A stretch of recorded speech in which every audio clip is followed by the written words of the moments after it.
Started dating my brother's ex and proposed to her. Then my brother invited us to a dinner and got down on one knee to propose to my fiancée to test if she really loved me, but I'm pissed. My 28M brother Mark, 26M, used to date my fiancée Jen, 26F, a year ago. For context, they dated back in August 2022. They were only together for a month before he broke things off with her because he was bored of being in a relationship and never really wanted to settle down anyway. At the time they were dating, I was in a different state. So I had no idea he even had a girlfriend. And I had no idea who Jen was until I met her. Jen and I met at a bar when I moved back in October. And hit it off really well. She was easily the most beautiful and intelligent woman I ever met. And we met up a few times more before we made it official. Fast forward to December. And I finally bring her up to my family. And propose them meeting her at Christmas. They knew I was in a relationship. But I'm not the most open about my personal life. So I kept details about her to a minimum. Until I knew how serious we really were. My parents asked to see pictures. And they started passing my phone around the dinner table. Mark saw it and blew up, calling me a shit brother for dating his ex-girlfriend. And he demanded I break it off with her. I refused. When I asked Jen about it, she confirmed they dated. And gave me the details about their breakup. It took a few weeks, but eventually Mark stopped bringing up me dating his ex. And I thought he was over it. On Jen's birthday this year, I took her out to a fancy dinner with both of our families and her closest friends. And I asked her to marry me. Mark flipped once again and blew up about me proposing to her, which I and my sisters immediately shut down. The incident happened this past weekend. Mark had been pretty quiet about the whole thing for the last 2 months. I didn't see him much and figured he went low contact with me, which I had no problem with. Then he invited me and Jen for family dinner at his apartment with my parents and sisters. I thought it was weird, but my parents and sisters were also going. So we agreed to go. The dinner was nice, nothing too fancy. And we moved to the living room to talk. About 30 minutes into normal conversation, Mark stood up and told us he had an announcement. He made a long speech about being happy to have his family around for his big moment. Then got on one knee and pulled out this cheap ring, while asking Jen to marry him. Jen was confused and obviously uncomfortable, and demanded that he put it away and stand up. My dad tried to make a grab for Mark, but I got to him first and punched him. I won't repeat most of it, mostly because I was too angry to even listen. But he said something along the lines of wanting to show me that Jen wasn't really into me and just wanted to get back at him. Before it could get worse, my parents rushed me out and promised to talk to him. It's been a few days since it happened, and I'm still pissed off. I don't know what to do at this point. I'm scared Jen might have second thoughts marrying me because of this. Any advice? Edit. First, thanks for reading and responding. I've been reading the comments between last night and this morning, and valid points were made. There isn't an update since the only people I've spoken to since that dinner is Jen and my little sister. I want to clarify a few things that I saw in the comments. 1. Jen and I are newly engaged. It was one of those feelings where we both knew we were in it for the long run. As fast as it is, I'm sure about her. 2. When we met, I was the one who approached her, not the other way around. Whether she knew or had suspicions of us being related, I don't know. I asked after finding out they dated, and she says she had no idea. I didn't have a reason to doubt that. But I can admit this seemingly overreaction on Mark's part does raise red flags. 3. I had no idea she and Mark dated when I met her. Mark and I aren't close at all. We used to be, but as we grew up, we drifted and talked less and less. Before I moved back, we didn't really speak much aside from special days like his or my birthday. Jen knew of my family but not much. Until I decided I was ready to introduce them to her. When she and Mark met again, I didn't get a sense of any residual feelings on either part. She didn't treat him like a stranger, but she also wasn't overly affectionate with him either. 4. I was told this was a relationship that lasted a month. I didn't think I needed permission from Mark to ask her to marry me. But maybe that was wrong of me, I'm not sure. That being said, I plan to talk to Mark this weekend. To lay everything out on the table and figure out what's up. I never asked for his side of their relationship. Which is my fault for not doing my due diligence. If anything major or enlightening happens, I'll update. But for now, that's all I have. Update 1. First, I want to thank everyone for reading. It's been a busy weekend, so I haven't had the chance to reply to many people. But I did edit in responses to the most common questions I saw in the comments of the original post. Again, thank you, I appreciate it all, even the criticisms. Now for the update. I called Mark and asked him to meet up with me at my place to talk. I told him I would prefer Jen to be around for the talk as well. But I was cool with it if he didn't want her there. He agreed to talk to both of us. And showed up at my place around noon today. It was pretty quiet for a few minutes before I started the conversation. I apologized for not warning him I would be proposing to Jen. And I apologized for hitting him. He said it was whatever, but he appreciated the apology. I told him what Jen had said about the relationship and breakup when I asked her about it. And I asked him to confirm if it was true. I pretty much said that his reaction throughout the whole thing has been extreme. And I wanted to make sure I wasn't misunderstanding their relationship. Or downplaying how serious they were. He confirmed that they only dated for a few weeks. And he broke up with her because he lost interest. Jen asked if he was acting like this because he still had feelings. Or regrets about ending things with her. He said he could admit he thought she was more attractive than when he last saw her. But there weren't any feelings or regrets. He said he just didn't like seeing a girl he dated, even if it was short term. With his older brother. And as a man, I shouldn't have violated him by pursuing things with his ex. I reminded him that I had no idea they dated. So it wasn't like I consciously did this knowing their history together. He shrugged me off and said it didn't matter. I still should have broken it off. He was adamant that if the roles were reversed, he would have done the same thing, which I doubt. I asked him why he proposed to her if he didn't have any lingering feelings. Basically, to sum it up, he was talking about it to one of his buddies who was around when Mark and Jen dated. And the guy put the idea in his head that maybe Jen knew from the start that we were related, and was doing this to get back at him. Considering Jen had been hung up on him after they ended, he and his friend thought it would be a good idea to test it and see if they were right. So he came up with the idea to propose and see if she dumped me for him. Jen asked him to elaborate on why he thought she was hung up on him. And he told her that he heard she was asking about him following the breakup. And still hanging out at the places they used to go to. So it was a valid assumption then for her to pop up randomly with his brother. Affirmed his suspicions. Jen told him she'd only asked about him once following the breakup. And she'd been hanging out at those places with friends before they started dating. And she wouldn't avoid them because of a breakup. She also told him she was offended at the idea that she would go as low as to pursue me just to get back at him.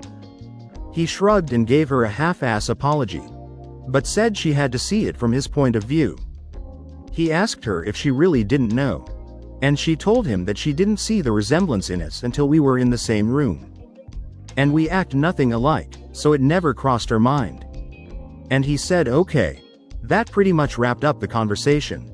He did tell me before he left that I could take back his invite to the wedding, because he can't bring himself to support our relationship, knowing he used to date her. I told him he didn't have to worry about that, as he was most likely going to be uninvited anyway. It's been a few hours since our talk, and I do feel better. My parents aren't too happy about him being uninvited, but they understood that it was a mutual decision and probably for the best. My sisters told me they knew he didn't have a good reason for being an ass. And they don't blame me for not wanting him at the wedding. As of now, I'm going to limit contact with Mark. And I doubt he'll reach out to me anytime soon either. Once again, I want to thank everyone for reading and commenting. And if anything significant happens, I'll update again. Update 2. It's been a while since I've posted. But a few things have happened since my last talk with Mark. So I've been low contact with Mark since our last conversation. I haven't called him, and he hasn't called me. And our only interactions have been in family settings. As it stands, my mom is now upset that Mark is still uninvited for my wedding. It started with a comment made during my younger sister Sophie's 22th birthday. Her boyfriend of, I think, 4 years proposed to her at the end of the night. And we sat around talking about what she envisioned for her dream wedding. She talked a bit about wanting a destination wedding. And her ideas for the cake and dress. Then she said something along the lines of, "Teddy, I know Mark's banned from your wedding. But you won't care if he comes to mine, right?" I laughed it off and told her I can't get mad about her guest list. Even if I wanted to. My mom gave me this weird look and asked if Mark was still not invited to my wedding. I told her yes, and she got irritated. She told me she thought I was joking. And said I was being unreasonable to go through with banning him from the wedding. Since he's family. She accused me of holding a grudge just to be petty. I reminded her that he and I agreed on him not coming. I then told her that this wasn't the time to talk about my wedding. Since the day was about Sophie. And if Mark or her want to talk about my wedding, they can call me another time. Sophie laid into my mom a bit about trying to make her special day about Mark. And my mom dropped the issue. For those of you who might be wondering, Mark wasn't at Sophie's party because he apparently had to work and couldn't make it. A few days later, my mom stopped by my house and said she wanted to discuss my wedding. She asked me why I was so adamant about Mark not coming to my wedding. She said that I shouldn't be so insecure about Mark and Jen's previous relationship. And that uninviting him was a step too far. I told her that Mark and I mutually agreed on him not coming to the wedding. And he can come to me about it himself if he has a problem with it. We got into an argument. And she said that if I wasn't going to re-invite Mark, then she would not be coming either. Because I'm ostracizing her son. I shrugged and told her if that's what she wants, then she can toss her invite in the trash. Because I won't beg her to be there. She asked me if I would really be okay with her not attending. And I told her it wouldn't be the first time she missed an event of mine because of Mark. She said I was being an ass, throwing her past mistakes in her face. And she stormed out. I then started getting messages and phone calls from her and a few family members. About the whole situation. Saying I was in the wrong and urging me to invite Mark just to keep the peace. Jen's also been getting messages from my mom. Asking her to talk to me and get me to change my mind. But to my knowledge, she hasn't been responding. So far, most of my mom's side of the family are standing in solidarity with her and not attending. While my dad and his side of the family, which is only my aunt and uncle and their 2 kids, agree with me and are still coming. My sisters are also still coming to the wedding. And of course, Jen's family too. Also, I talked to Mark about it and asked him if he had a problem with not having an invite. He said he uninvited himself in the first place. And he doesn't get why they're making a big deal. Because he still doesn't want to go. He told me to leave him out of the fighting because he's not involved. And he says he'd tell her the same. As of now, I'm back to being low contact with my mom. But my dad and I are still on decent terms. I'm still deciding on whether I'll re-invite my mom and her family. Should they change their mind about the boycott? But the chances are low, and I told my dad this too, which he understands. For now, Jen and I started looking into downsizing the venue. Since the guest list is significantly smaller. Update 3. My mom is uninvited from the wedding indefinitely. About 2 weeks after she decided to not come to the wedding. She stopped by and said she wanted to clear the air and talk about everything. We agreed and invited her in to join us for dinner. Jen made her a plate of food. And I asked her if she was still planning on not coming to the wedding. She said that while she wants to, she can't get over me not inviting Mark because of a simple mistake. I reminded her that his simple mistake was proposing to my fiancée. With me sitting less than 3 feet away from him. And she said it was just a joke. Jen asked her why she wanted to talk. If she was maintaining the same stance on Mark coming to the wedding. She said she wanted to talk to Jen. And she was hoping Jen would hear her out. And talk me into inviting Mark again. She apparently assumed I was at work. And she'd be able to catch her alone. Jen politely told her that she understood her thought process. But she wouldn't have had that conversation anyway without me present. Since this is about my brother.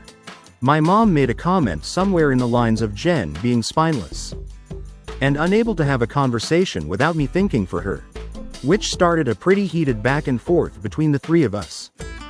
Before Jen told her to get out, she got up and started walking towards the door, and my mom followed her, still screaming at her.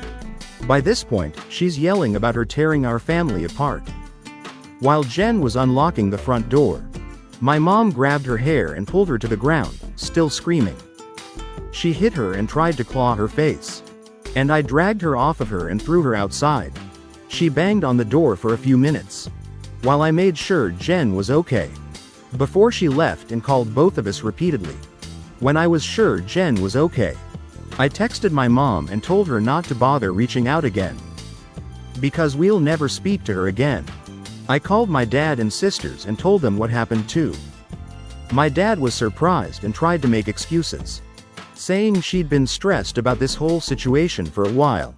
My sisters say they knew she'd snap eventually, since she's always been a crazy bitch, and they said they'd come make sure Jen is okay. I asked Jen if she wanted to press charges, but she declined and said she only wanted to cut contact with her for good. I told her that part was obvious, but she should still talk to the police, since she was physically assaulted. But she doesn't want my mom to get arrested. My sisters and Jen's mom came by to comfort her, thankfully. So she's doing okay. My mom is blocked on everything until Jen says otherwise. I genuinely don't know what to do now. Jen doesn't want to go to the police because she'd feel guilty having her arrested over this. But my sisters and I want to convince her too. And I'd at least want documentation in case something happens in the future. Additional information. Some people were asking questions about my mom and my decision not to be open with Jen about my relationship with my parents. I figure I could give some background on why we're so strained. Like some of you said, Mark was the golden child. Mark was my mom's baby boy, and she didn't do much to try and hide it. They didn't spend much time with my sisters and me like normal parents did with their kids. Unless they had to. But they'd spend time with Mark as often as possible. Like taking him out shopping while we stayed with a sitter. Or bringing him home his favorite food and toys from the store when they'd shop alone. He usually got better things compared to the rest of us. Like new, expensive clothes while ours were thrifted. Or new toys just for him compared to old toys we had to share with each other. If my sisters and I got gifts, they were for us to share. But my mom made it pretty clear that Mark's things were only for him. And we shouldn't touch it. When Mark would screw up, I'd get punished for not being a good role model. And showing him the proper way to behave. For example, Mark went through a phase of breaking his toys. And I got the beating because obviously he learned the behavior from me. When he was 8, Mark got in trouble at school for trying to push a kid down the stairs. I was grounded for 2 weeks and told to apologize to the kid for not teaching my brother right. When I turned 13, I pushed for my parents to start giving me an allowance. They agreed as long as I did household chores, like mowing the lawn, taking out the trash, raking leaves, etc. It was usually somewhere around $25 a week to help me start saving. Mark saw that I was getting money, and he begged my parents for an allowance too. Instead of making him work, $10 of my allowance money was given to him each week. Because we were doing such a good job with our chores that he never touched. Whenever I asked him to help, he'd tell me it's not his job to do chores. So why should he bother? It was around this time that I started really distancing myself from my brother. By the time I entered high school, we only talked to each other when we needed small favors, or when we absolutely had to. I got my first job when I turned 17, because I wanted to finally get my own car, and make money that they couldn't force me to give to Mark. My oldest sister Maggie helped me start my own bank account, and showed me how to properly budget and save my money. I got my first car at 18 after all of my hard work. When Mark got his license, my parents asked me to let him use my car to get around for extra practice behind the wheel. Reluctantly, I agreed, and for a while, the arrangement was fine. Mark used my car when I didn't need it and helped maintain it pretty well. When he expressed wanting my parents to buy him his own car, my mom came to me and told me to give him my car because he needed it more. When I refused, she threatened to kick me out. We got in a fight that night, which ended with her giving Mark my car and taking me to transfer ownership of it to him within the following few days. Since I didn't have anywhere else I could go at the time, I just sucked it up and signed it over. When I graduated high school, both of my parents skipped my graduation because Mark didn't want to sit in a long ceremony just to see me get a piece of paper. And my mom didn't want to leave him alone for the night. So I only had the support of my sisters and my aunt and uncle, who wanted to take me out. They ended up having to bring me home at my parents' request, because they made me dinner to make it up to me. It was a dinner I couldn't eat, because my mom put shrimp and chicken on the same serving dish. And I'm allergic to shellfish. My first year out of high school, I worked 2 jobs to buy myself another car. And at the start of the new school year, I moved away for college and cut contact with them.